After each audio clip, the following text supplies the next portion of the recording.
Mesdames et messieurs, bonsoir. Au chapitre des mesures législatives et réglementaires sur le rapport du ministre des Mines, le Conseil des ministres a adopté un projet de décret portant approbation de l'accord de cession d'actions et de créances détenues sur Morila SA.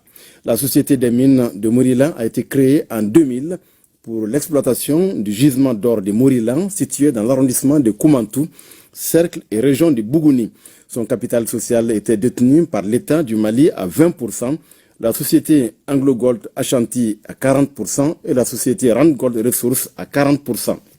L'exploitation de la mine de Morila, qui a commencé en 2000, a cessé en 2020.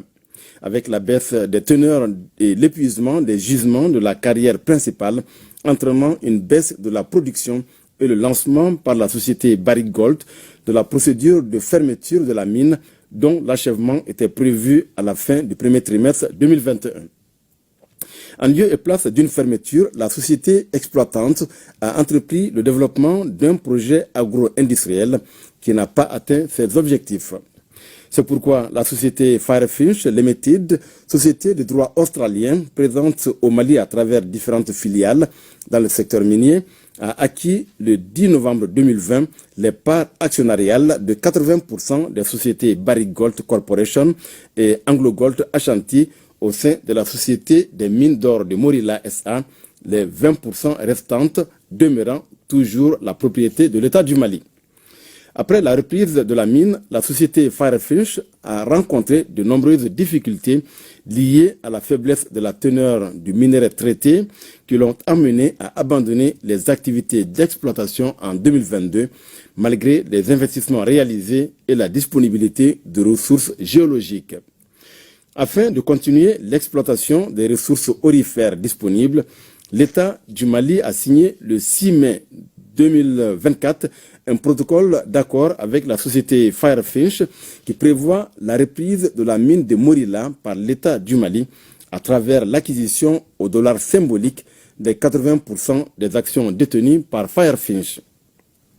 C'est dans ce cadre qu'un accord de cession d'actions et de créances détenues sur Morila SA a été signé le 18 décembre 2024 entre Morila Limited, Firefinch et l'État du Mali. Le projet de décret adopté approuve l'accord de cession d'actions et de créances détenues sur Morila SA à l'État du Mali et consacre son entrée en vigueur. Au chapitre des mesures individuelles, le Conseil des ministres a procédé à une nomination. Le nom de l'intéressé est disponible sur le site web du secrétariat général du gouvernement www.sgg-mali.ml et dans le journal L'Effort. Au chapitre des communications, 1. Le ministre des Maliens établi à l'extérieur et de l'intégration africaine a informé le Conseil des ministres de la tenue de la Semaine nationale de l'intégration africaine, édition 2025. Cette édition, tenue du 25 au 31 mai 2025, s'inscrivait dans le cadre de la célébration de l'anniversaire de la création de l'Organisation de l'Unité africaine, devenue l'Union africaine le 9 juillet 2002. L'Union africaine a choisi comme thème Justice pour les Africains et les personnes d'ascendance africaine par des réparations. Au plan national, le thème retenu était Rôle et place de la diaspora malienne dans le processus de réparation des torts infligés par la traite négrière et la colonisation à l'Afrique en général et au Sahel en particulier. La célébration de l'édition 2025 de la Semaine nationale de l'intégration africaine a été marquée par la montée des couleurs africaines à la Tour de l'Afrique, la journée de salubrité à la place de l'AES, la nuit de l'intégration africaine organisée en collaboration avec le groupe des ambassadeurs africains, la Fédération des communautés africaines et la jeunesse de l'Union africaine.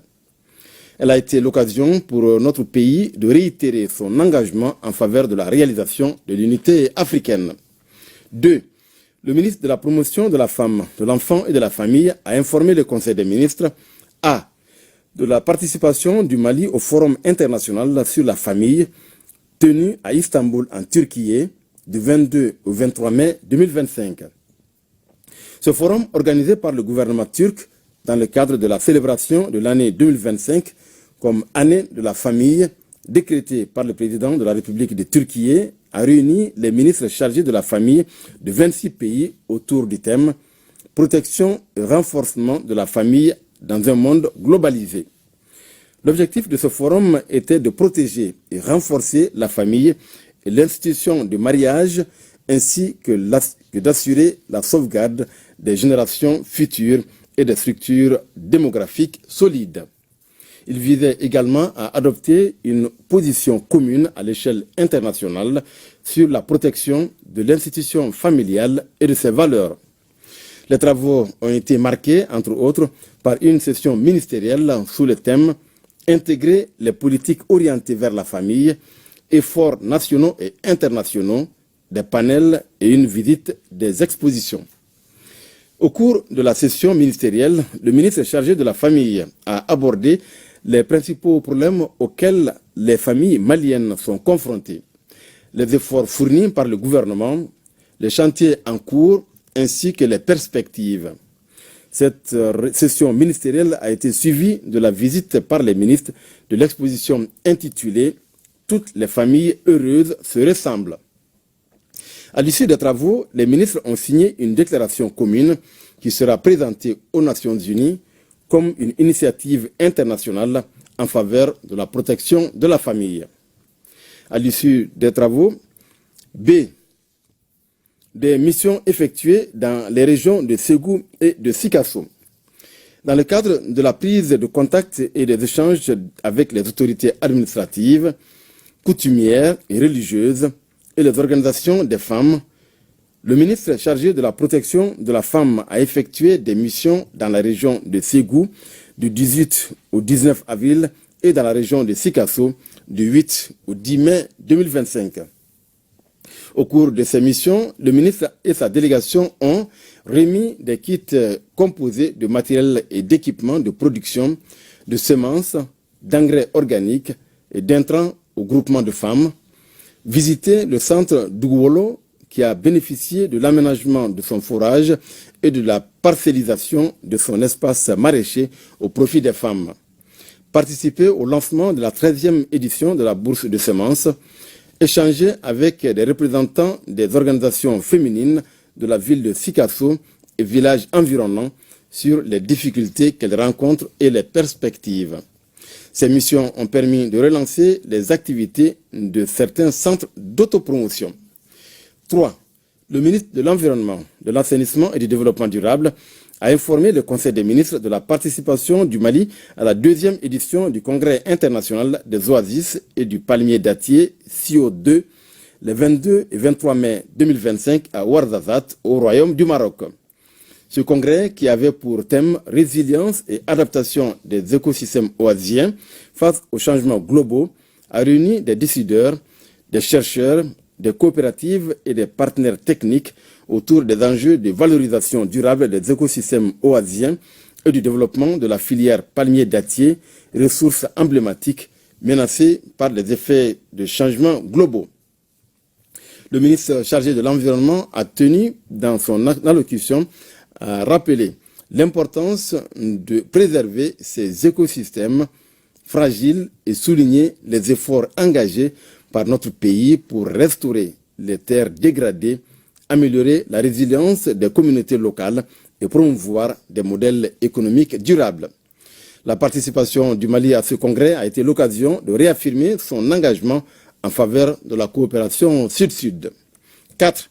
Le ministre de l'Artisanat, de la Culture, de l'Industrie hôtelière et du Tourisme a informé le Conseil des ministres de l'organisation des festivités marquant la 625e édition du Sankemo. Le Sankemo, rite de pêche collective dans le Sanké, est un événement rituel et festif prévu chaque année au 2e jeudi du 7e mois lunaire pour commémorer la fondation de la ville de San. L'événement, qui marque symboliquement le début de la saison des pluies, est aussi un espace d'expression des cultures locales à travers des manifestations artistiques et culturelles, des pratiques liées à la pêche traditionnelle et des connaissances relatives à la gestion de l'environnement naturel, notamment les ressources en eau. Cette 625e édition, qui sera célébrée le 12 juin 2025, contribuera à la promotion de l'économie locale. 5. Le ministre de la Santé et du Développement social a informé le Conseil des ministres de la situation épidémiologique du pays, marquée notamment par une augmentation du nombre de cas confirmés de dengue comparé à celui de la semaine écoulée. Le président de la transition, chef de l'État, a appelé la population au respect strict des mesures de prévention et de lutte contre les maladies. Voilà, Nyanya Alou Traoré, ce qu'il fallait retenir du communiqué du Conseil des ministres de ce mercredi. Merci beaucoup, Mahamadou Koné.